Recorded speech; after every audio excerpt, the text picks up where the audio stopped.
Hello and welcome back to Formulate. I'm Dan Ronan, the Associate News Editor at Transport Topics at ttnews.com. For the next half hour or so, I'll be hosting our Brown Bag Lunch segment. While you enjoy your lunch, I'll be asking questions of our guest about the important issues concerning trucking executives. As the focus today is on maintenance equipment, the questions will focus on the technician shortage, maintaining the modern maintenance shops in today's environment, updated lubricants, and applying tech to the operational needs. To provide that executive perspective, I'm joined by Cory Anderson. Cory joins us from the Dallas area. He serves as the General Manager and Vice President of Service for FleetPride Incorporated. Anderson is a sales, marketing, and operations executive with more than 20 years of heavy-duty and automotive experience. He joined FleetPride's executive team in 2019, originally serving as the regional vice president, managing 63 parts locations and 26 service centers in the central part of the United States, from Minnesota to the great state of New Mexico. Since 2001, he now oversees 74 service center locations coast to coast, which continues to grow. He has also successfully launched the FleetPride Tech University. Cory, thanks for joining us. To our attendees, hope you enjoy your lunch. We begin our conversation. There are many components to running a smooth technical shop operation. Since we're fortunate to have you today, in your opinion, what are some of the biggest and most pressing concerns about efficiency that managers could be and should be addressing in these days? It's a good question, Dan.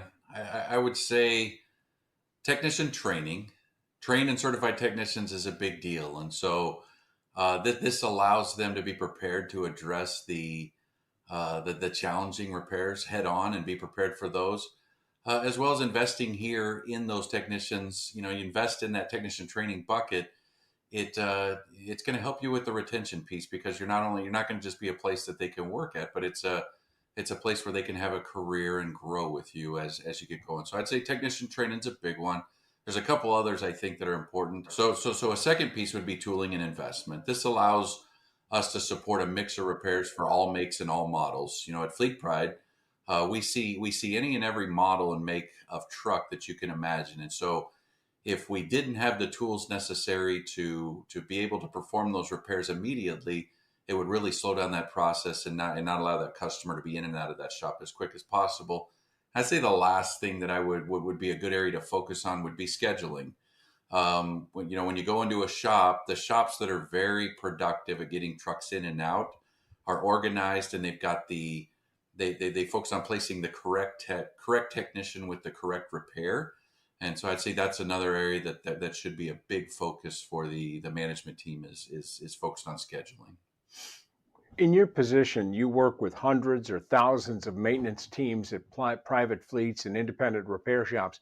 How are they approaching this remedy to the technician shortage? Because by all accounts, it's a tough world out there.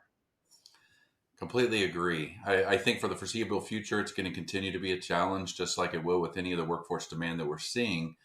But we're seeing a lot of creativity here in this market. And we've been able to notice this through some acquisitions that we've done, where they've really got some creative ways that they're taking care of the technicians, going above and beyond. But I'd say it all starts with the leader. When if you've got a high turnover shop, oftentimes we can point that to the leader, an opportunity to develop or train that leader to focus on what's important for the technician. So I'd say before you try to lay down or implement any strategies, let's make sure that we've got the leader in there that's focused and ready to be able to implement. But and we'll talk about this a lot, but I think investing in the future of the technician is key. We want to, like I said before, we want to create a career versus a job. And so investing in their future, and they understand that is really important to help to with the tech shortage. So once you get that technician hired, they want to stay there and be with you, and also investing in the green techs. So the techs right out of if they're changing careers, or if they're right out of high school or even tech school, investing in those green techs and allowing them the opportunity to develop. I would just say, more than anything with that shortage, it's super important that you invest in the people. Thank you for joining us. This was a Transport Topics Magazine Events Series production.